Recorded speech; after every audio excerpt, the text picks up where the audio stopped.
Et salut à tous, c'est Pierre. Alors aujourd'hui, ce dont j'aimerais vous parler, c'est des principales choses sur lesquelles j'aurais aimé que quelqu'un insiste quand j'étais débutant, pour que je le comprenne plus rapidement. Parce que ces choses que je vais vous montrer, je pense que c'est des choses qui sont relativement importantes et qui vont faire que vous allez progresser beaucoup plus vite pour apprendre le développement, que ce soit web, mobile ou la programmation de manière plus générale.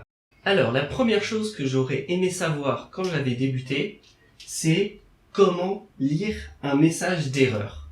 Parce que le réflexe que je vois beaucoup de débutants faire, et si je me souviens bien, je l'ai probablement fait aussi, la première chose qu'ils vont faire, c'est qu'ils vont trouver un développeur expérimenté qui est généralement leur professeur ou quelqu'un qu'ils ont rencontré sur internet, comme ça se fait maintenant sur les groupes Facebook sur lesquels je suis, et ils vont leur dire « Regarde, j'ai cette erreur, qu'est-ce que je dois faire ?»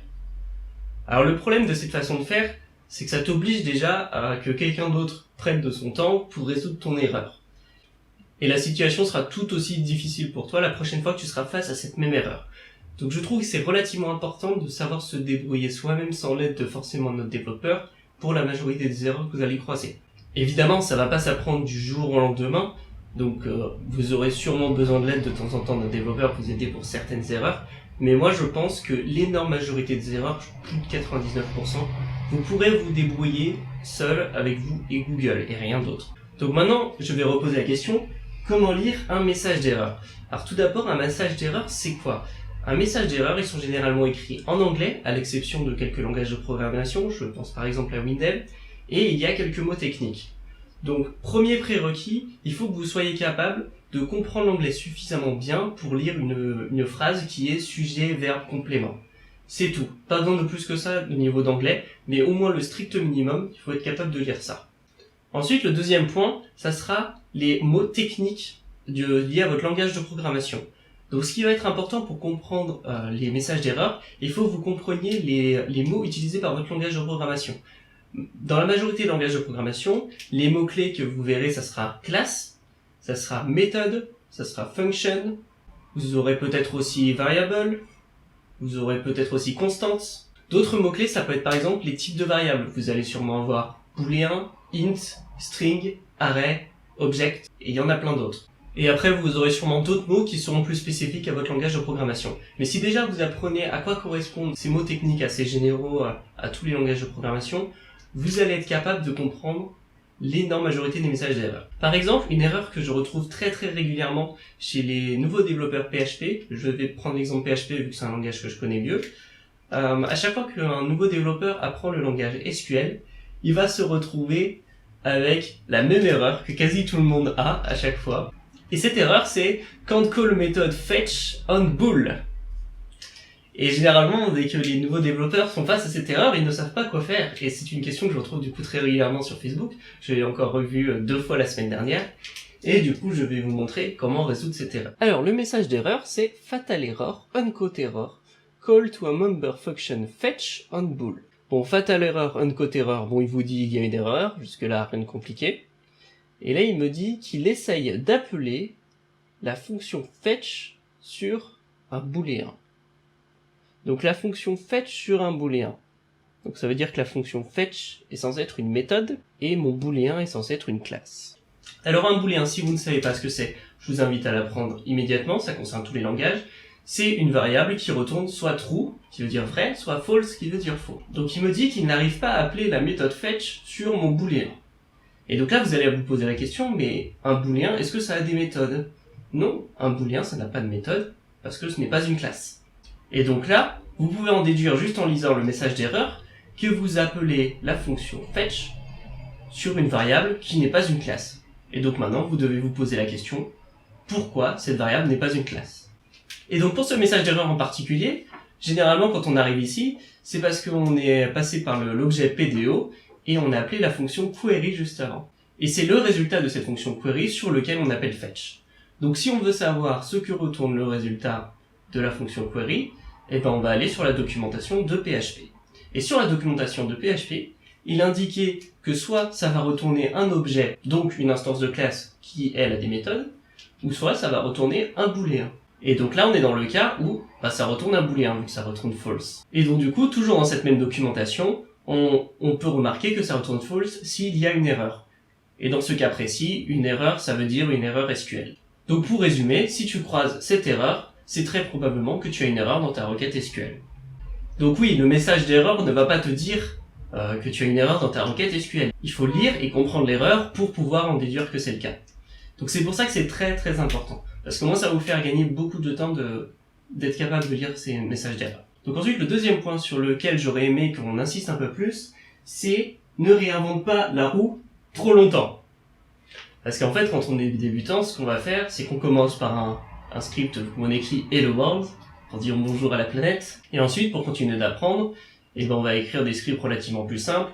Donc on va commencer par un CRUD, pour faire pourquoi pas un mémo. Des mémos, il y en a 3 milliards qui existent. Ou généralement, quand tu apprends l'HTML et le CSS, on t'invite à créer des boutons. Alors qu'il y a des frameworks qui savent déjà très bien faire des boutons, comme Bootstrap, Materialize, Tailwind, etc.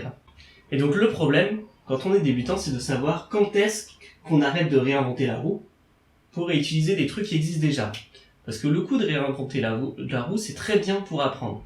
Mais après, il faut être capable du coup d'utiliser ceux qui existent déjà pour pouvoir inventer des choses entre guillemets d'un niveau supérieur. Et là, c'est vraiment ce point de transition qui va être souvent compliqué à savoir quand est-ce qu'il faut passer le pas. Alors pour éviter de réinventer la roue à chaque fois, il y a notamment des frameworks qui existent. Par exemple, un framework back-end, je trouve que c'est intéressant que vous commencez à utiliser le framework quand vous avez compris comment fonctionne un MVC et comment créer un CRUD. Dès que vous avez ces deux compétences-là, je ne vois aucune raison de ne pas switcher sur un framework pour continuer de développer uniquement là-dessus. Ensuite, une autre façon de réutiliser du code qui a été déjà écrit par d'autres développeurs dans vos projets, c'est d'installer et d'utiliser des librairies. Donc là, je vais vous donner quelques exemples de choses que vous devriez Google pour installer des librairies. Si vous faites du JavaScript, vous avez NPM qui permet d'installer des librairies. Si vous faites du PHP, vous avez Composer. Et si vous faites par exemple du Python, vous avez Pip. Donc après, cette liste-là n'est pas exhaustive. Je vous invite à vous renseigner sur le langage de programmation que vous apprenez actuellement. Alors l'intérêt d'installer et d'utiliser des librairies, c'est déjà de gagner du temps parce que vous n'avez pas recodé un truc qu'un autre développeur a déjà fait. Et deuxième chose, c'est qu'au lieu de vous poser la question « Comment je vais développer ce truc-là ?», tu vas regarder comment quelqu'un d'autre l'a fait et tu vas te poser la question de pourquoi ça marche.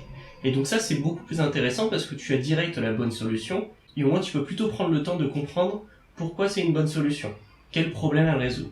Donc au moins ça te permet aussi d'avoir des bons exemples de code. Parce que le problème quand tu es débutant, c'est que tu as relativement peu de points de repère en dehors du cours que tu suis et de ce que toi tu écris. Donc l'avantage d'utiliser des librairies, de consulter le code de ces librairies, c'est d'avoir un point de repère qui est différent du tien. Ensuite, la troisième chose que j'entends beaucoup chez les débutants, et je l'ai prononcé moi aussi je suis sûr, c'est « j'arrive mieux à lire mon code que celui de quelqu'un d'autre ». Alors oui, c'est vrai, on arrive mieux à lire notre propre code que celui de quelqu'un d'autre. Mais ce qu'il faut apprendre le plus vite possible, c'est d'être OK avec le code d'autrui. Donc être capable de lire, de modifier le code de quelqu'un d'autre. Je vais vous expliquer pourquoi c'est important. Premièrement, parce qu'on est dans un écosystème où il y a beaucoup de choses qui ont été déjà faites. Il y a des frameworks et des librairies.